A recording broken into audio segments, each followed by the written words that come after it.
अमनेर तालुक्यातील ताज्या बातम्या व ठळक घडामोडींसाठी पाहत राहा JBN महाराष्ट्र।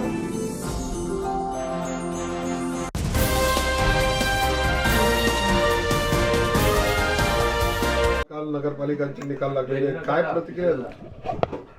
अपेक्षेप्रमाणेच आम्हाला यश मिळालं, पण काही ठिकाणी आम्ही जागा मिळवून सुद्धा नगराध्यक्षपदी विराजमान होऊ शकलो। अशी एक दोन ठिकाणी आमची या ठिकाणी गलफत झाली।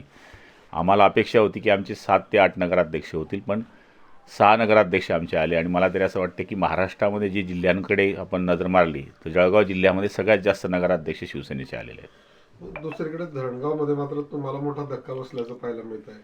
निश्चितपणाने धरणगावमध्ये एकूण 23 नगरसेवकांपैकी आमचे 15 नगरसेवक आले, पण आमचा नगराध्यक्ष येऊ शकला नाही। पण जळगाव मतदारसंघामध्ये नशिराबादमध्ये आमची सत्ता आली, तिथेसुद्धा शिवसेनेचे आणि भाजपचे नगरसेवक निवडून आलेले आहेत।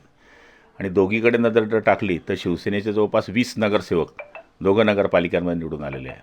त्यामुळे असं आत्मचिंतन करावं लागेल की आमच्या उमेदवारामध्ये काही गलपत झाली का, किंवा आमच्या काही चुका असतील ते दुरुस्त आम्ही करू। राज्यामध्ये मवियाचे या ठिकाणी शिवसेना शिंदे सेनेच्या बेरजेटके सुद्धा उमेदवार विजयी झाले नाही असं शिंदे म्हटलेले। मवियाचे जे शिंदे सेनेचे उमेदवार सर्वात जास्त या ठिकाणी विजयी झालेले, मवियाचे त्या बेरजेटके पण उमेदवार विजयी झाले नाही असं एकनाथ शिंदे म्हणतायत। शिंदे साहेबांच्या प्रयत्नामुळे आणि त्यांच्या कष्टामुळे आपण पाहिलं असेल की महाराष्ट्रामध्ये या ठिकाणी यश आपल्याला पाहायला मिळतं आहे। शिवसेनेचे जवळपास 60च्या आसपास नगराध्यक्ष या ठिकाणी निवडून आले आणि युतीमध्ये आणखी वेगळे आहेत। दुसरीकडे जळगाव शहरात जसं सोसायटीची जी काही नोकर भरती आहे, तो भरतीच्या प्रश्नामध्ये अनेक प्रश्न उपस्थित होत आहेत की नियमबाह्य पद्धतीने केली जाते। एकनाथ खडसे, चंदू पाटील आमदार त्यांनी त्याच्या विरोधामध्ये भूमिका घेतलेली, तुमची काय भूमिका आहे सगळ्यामध्ये?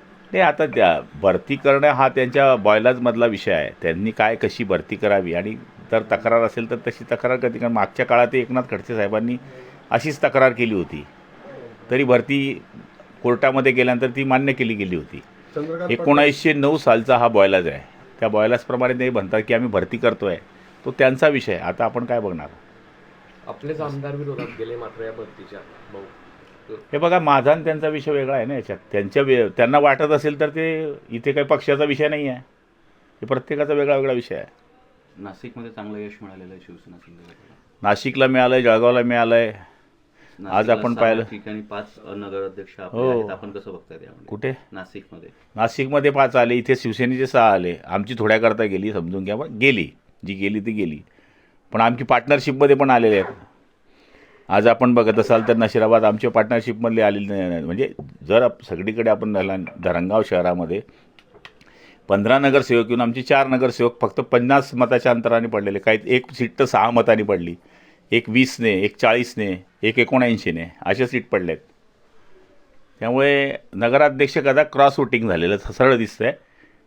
पाहिलं तर नगरसेवक 15 23 पैकी आणि नगराध्यक्ष नाही, म्हणजे लोकांना क्रॉस वोटिंग केलेलं आहे। राज्यामध्ये निवडणुकीमध्ये भारतीय जनता पार्टी सर्वात मोठा पक्ष ठरलेला आहे, तर दुसरा या ठिकाणी शिवसेना शिंदे सेना ठरलेला आहे। किती आकडाच बोलतोय ना, ते आपण तुम्ही म्हटल्याला काय अर्थ नाही ना। मोठा भाऊ छोटा भाऊ, मोठा भाऊ छोटा भाऊ दिसतोय। दुसरीकडे जळगाव पालिकेचा युतीचा निर्णय झाला का तुमचा? नाही अजून, महापालिकेत नाही, आता बैठक होईल। भूमिका काय त्याच्यामध्ये तुमच्या? बैठक झाल्यानंतर निर्णायक जागा आम्हाला चांगल्या दिल्या, सन्मानाने दिल्या, एकमेकाच्या गोष्टी समजून घेतल्या तर युती होईल। भुसावळमध्ये पण मंत्री सावकारे यांना धक्का बसलेला, त्यांच्या पत्नीचा पराभव झालेला आहे। केंद्रीय मंत्र्याला सुद्धा धक्का बसला, पण गुलाबरावाचा धक्का मोठा आहे। अलग लक्षामध्ये आपण पाहिलं असेल की केंद्रीय मंत्र्यांच्या 2 मतदारसंघातल्या 3 सीट गेल्या, म्हणजे वरणगाव गेली, मुक्ताईनगर गेली, भुसावळ गेली। त्यामुळे त्यांना धक्का नाही। केंद्रीय मंत्र्यांचा धक्का छोटा असतो, कॅबिनेट मंत्री राज्याचा मोठा असतो। त्यामुळे सगळ्यांना धक्के बसले। आता अनिल भाईदास पाटील यांनाही धक्का नाही म्हणणार का आपण?